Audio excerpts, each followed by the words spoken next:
बहुत दूर एक ऐसे जंगल था जो सबसे अलग था। यहाँ के पेड़ हवा में फुसफुसाते रहते थे। उनके पत्ते हरे रंग में चमकते थे। यह था फुसफुसाता जंगल, एक ऐसी जगह जहां जादू हवा में नाचता था और सपने उड़ान भरते थे।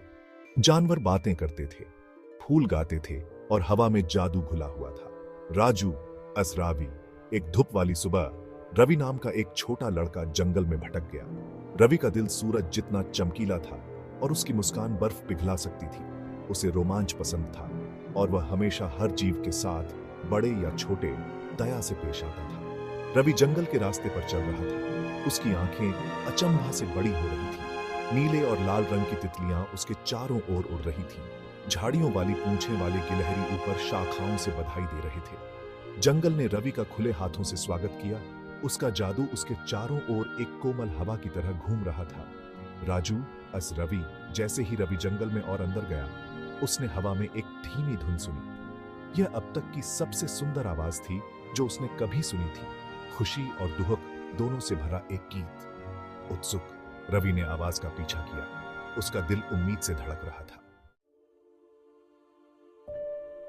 धुन रवि को एक ऐसी जगह ले गई जहां सूरज की रोशनी फैली हुई थी। बीच में एक शानदार नजारा था। एक चिड़िया जैसी उसने पहले कभी नहीं देखी थी। उसके पंख शुद्ध सोने की तरह चमक रहे थे, हर एक रोशनी में झिलमिलाता और चमकता हुआ। पक्षी गाता था। उसकी आवाज दर्द भरी और मधुर दोनों थी। रवि को पूरी तरह से मोहित कर लिया। राजू, असरावी। रवि ने कभी इतनी सुंदर चीज नहीं देखी थी। वह मंत्रमुग्ध खड़ा था, एक भी हरकत करने से डरता था। कहीं ऐसा न हो कि वह जादुई प्राणी को डरा दे। सुनहरी चिड़िया अपना गीत जारी रखे हुए थी। उसकी धुन एक गहरी लालसा से भरी हुई थी जो रवि के दिल को छू गई। जैसे ही पक्षी का गीत फीका पड़ा, उसने अपना सिर घुमाया और रवि को ऐसी आंखों से देखा जो नीलम की तरह चमक रही थी। रवि की सांस थम गई। उसने प्राणी के साथ एक त्वरित संबंध महसूस किया, एक ऐसा बंधन जो उसने पहले कभी नहीं जाना था। Magical goldsmith, Azorelia. नमस्ते, मैं ऑनरेलिया हूं। मेरा गीत सुनने के लिए धन्यवाद। रवि अभी भी अचंभित था। उसने शर्मीली सी हेलो बोली। उसके मन में जादुई चिड़िया के लिए बहुत सारे सवाल थे, फिर भी वह बेअदब नहीं दिखना चाहता था। ऑनरेलिया उसकी झिझक को भांपते हुए रवि के करीब आ गई। उसके सुनहरे पंख धीरे से सरसराहट कर रहे थे। Magical goldsmith, Azorelia. डरो मत छोटे बच्चे, तुम एक नेक दिल इंसान लगते हो। मुझे तुम्हारी मदद चाहिए। राजू, असरावी। जरूर, मैं आपके लिए क्या कर सकता हूं? ऑनरेलिया ने बताया कि वह एक दुष्ट जादूगर द्वारा जंगल में फंस गई है। जादूगर उसकी सुंदरता और जादुई गीत से ईर्ष्या करते हुए उस पर एक जादू कर दिया था, जिससे वह फुसफुसाते जंगल से बन गई थी। केवल एक नेक और दयालु दिल ही जादू को तोड़ सकता है, ऑनरेलिया ने दुखी होकर कहा। लेकिन एक शर्त है, जादू को तोड़ने के लिए आपको अपनी कोई कीमती चीज छोड़नी होगी। रवि एक पल के लिए भी नहीं हिचकिचाया। उसे हमेशा से जरूरतमंदों की मदद करना सिखाया गया था, चाहे कोई भी कीमत क्यों ना चुकानी पड़े। लेकिन जैसे ही उसने जंगल के अजूबों को देखा, उसने महसूस किया कि वह यहाँ सब कुछ बहुत पसंद करता है। मुझे क्या छोड़ना होगा? रवि ने पूछा। उसकी भौहें सोच में सिकुड़ गईं। वह चीज जिसे आप दुनिया में सबसे ज्यादा चाहते हैं, यह दिल से कुर्बानी होनी चाहिए। रवि ने बहुत सोचा। वह एक चीज क्या थी जो उसे सबसे ज्यादा प्यारी थी? उसके खिलौने, उसकी किताबें। तभी उसे समझ आया, ये उसके दादाजी द्वारा उसे हर रात सुनाई जाने वाली खूबसूरत कहानियां थीं।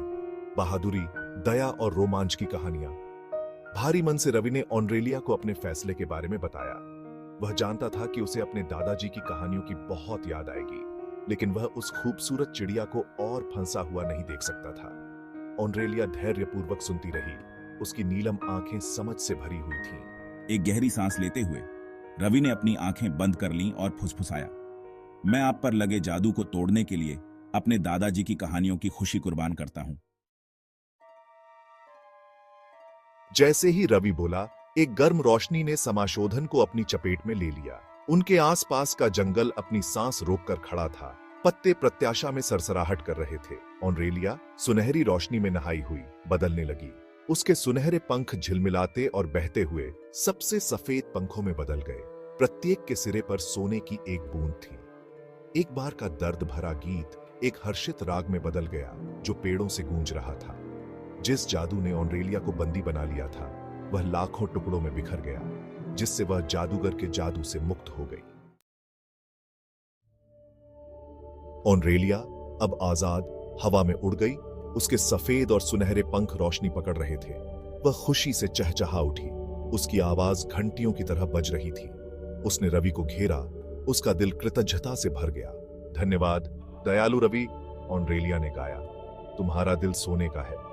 आपने दिखाया है कि असली खजाने धन नहीं है, बल्कि हमारे द्वारा किए गए अच्छे कर्म और हमारे द्वारा साझा किया गया प्यार है। जैसे ही ऑनरेलिया सूरज से सराबोर आकाश की ओर उड़ी, रवि ने महसूस किया कि उसके सीने में एक गर्माहट फैल गई है। वह अपने दिल में जानता था कि उसने सही काम किया है, और भले ही उसे अपने दादाजी की कहानियों की याद आएगी, उसने कहीं अधिक कीमती कुछ हासिल कर लिया था। यह ज्ञान की दया और निस्वार्थता में सबसे बड़ा जादू होता है। उस दिन से रवि फुसफुसाते जंगल का दौरा करता रहा। उसका दिल खुशी से भर गया। वह ऑनरेलिया से सीखे गए सबक को अपने दिल में रखता था।